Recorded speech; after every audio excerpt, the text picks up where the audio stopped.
In this video, I was provided the opportunity to interview two parents whose lives have been forever changed by the criminal justice system in some way or another. I want you to take a moment and think about how you would feel if someone showed up at your door unannounced and took your child away. This is a reality for some parents. Thank you, Kelly and Richard, for openly speaking with me and sharing your voice with the group. At the end of the parent interviews, there is a brief slideshow showcasing youth, study circles, parents, and 6-word memoirs. We asked some youth and adults to contribute by writing 6-word memoirs for the slideshow. I bet you cannot figure out which memoir a youth or adult wrote. The participant was asked to write 6 words that describe them or describe themselves. They can be simple, funny, complicated. Again, please leave distractions at the door, per se, and listen to what is being said.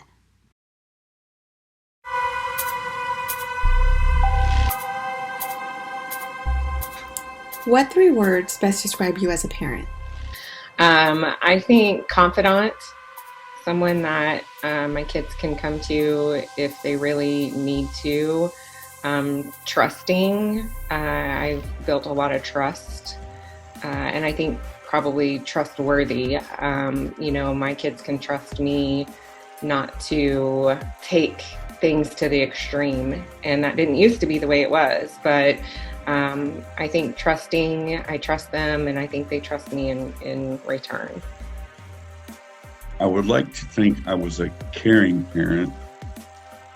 Plus, I always try to do the right thing.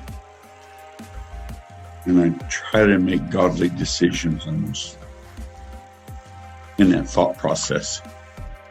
None of us are perfect parents, but we really try, right? What is your most proud accomplishment as a parent? My most proud accomplishment as a parent is the fact that I have grown as a person. When my kids were younger, I was a single mom and we were on welfare and I was working 3 jobs and my life was very stressful and I just didn't have a lot of patience for my kids. And so I have grown as a person and I have allowed them to express themselves as people and become who they want to be versus trying to force them onto a path. For a long time, I think I was pretty forceful in this is the way we're going to do things. This is how it's going to look. This is what we're going to do. And over time, with a lot of work on myself, I have backed off a little bit and allowed them to start expressing themselves as individuals and allowing them to individuate, and become the men that they're becoming. I would like to think I always try to do the right thing through any situation. A lot of times that takes the ability to slow down and think about things and not make no rash decisions. Sometimes rash decisions aren't really the best decisions. In dealing with kids who have experienced certain challenges, what is the most important lesson you have learned? There again, the rash decision, you got to think that the kids are in a different thought process. They're not experienced knowledge-wise to make wise decisions sometimes.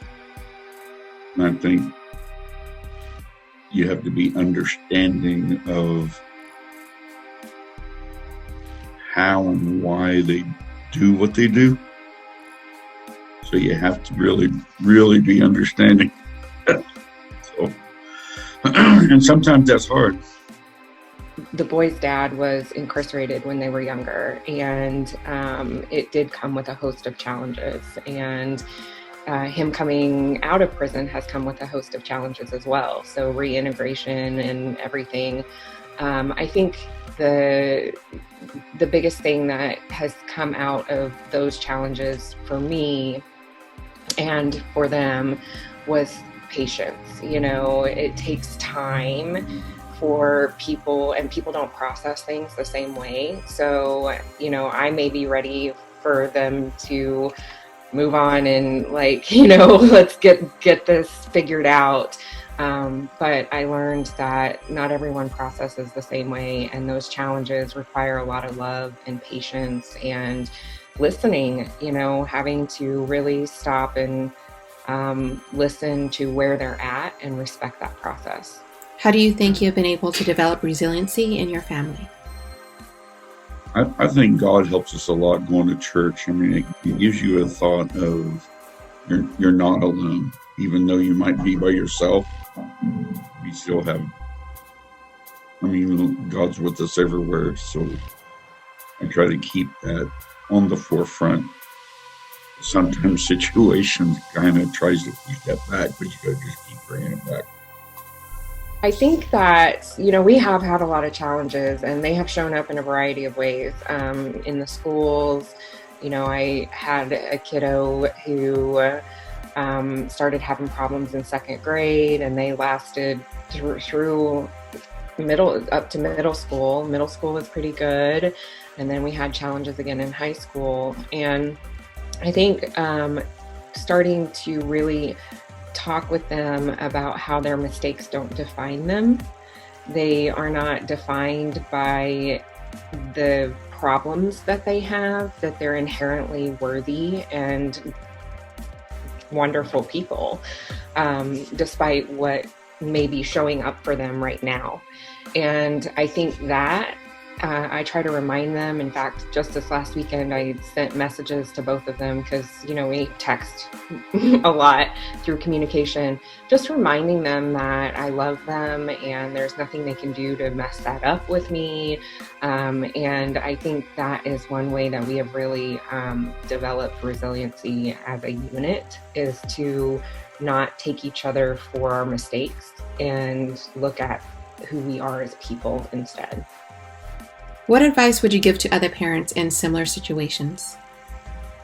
The circumstances of our lives don't define who we are. Society can judge us and people can judge us, but I think when we're showing up and doing our best, then that is what we have to offer, and we have to value that, and we have to acknowledge that. Sometimes we are just doing our best, and I think that we have to focus on what we are doing and not on where our shortfalls are all the time. I think we have to work on our shortfalls, definitely. We have to acknowledge them and we have to work on them.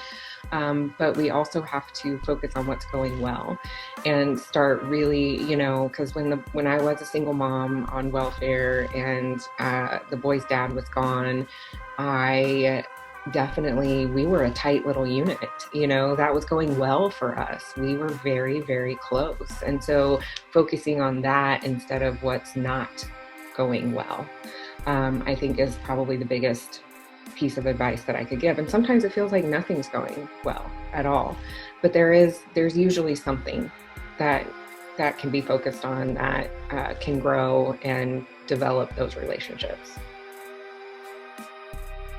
You can't base what happens on anything that you did or what you would face, because you should be older and wiser. Well, I guess if another parent, they should be wise too. But everybody's different though. That's why we're all different. And we should all help each other when we can. Despite the challenges, being a mom has been the best thing that ever happened to me. And I, know that my kids have let me grow into the person I was meant to be. They could hold it against me for, being short-tempered and hard to deal with when they were younger. And they remember it. It wasn't like they were little, they remember a mom that wasn't very calm and who probably yelled more than I should have. And, they allowed me the space to grow. So I'll be forever grateful for that as well. Don't take things personally, because sometimes it's not about you. You have to just understand and think about whatever situation you're in and how you got there, and think of the best way out of it. because sometimes the quickest way isn't the best way.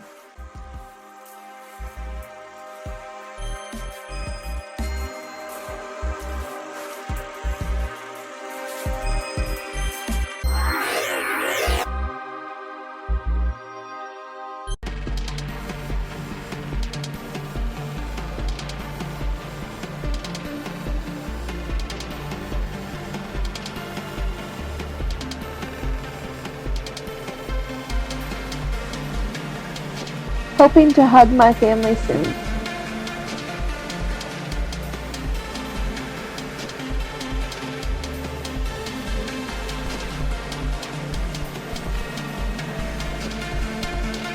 Wishing for sickness to go away.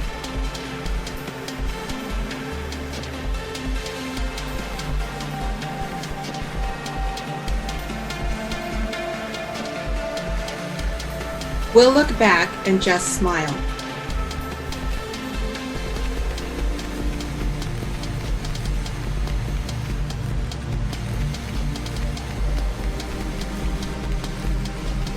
I feel good, happy, and safe.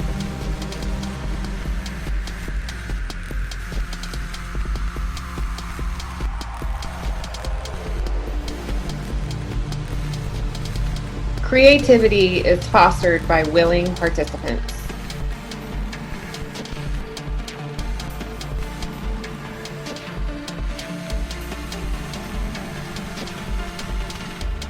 Glorious failures are best learning experiences.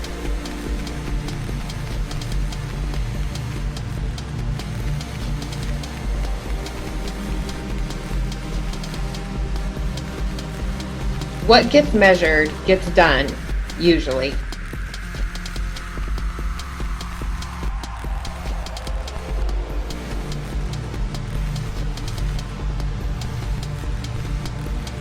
Still trying to figure it out.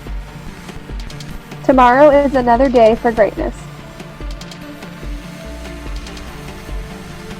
I might as well try this.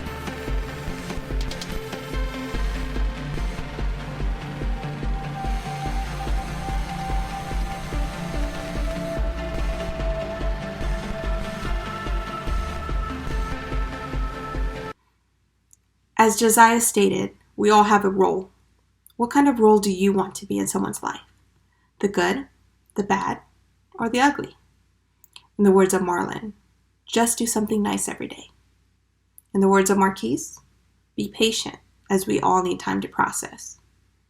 In the words of Richard, don't make a rash decision and don't take things personally, because sometimes it's not about you. In the words of Kelly, the circumstances of our life do not define who we are. Again, I'm overly grateful for each participant being open and allowing me to share their voice with you. Thank you.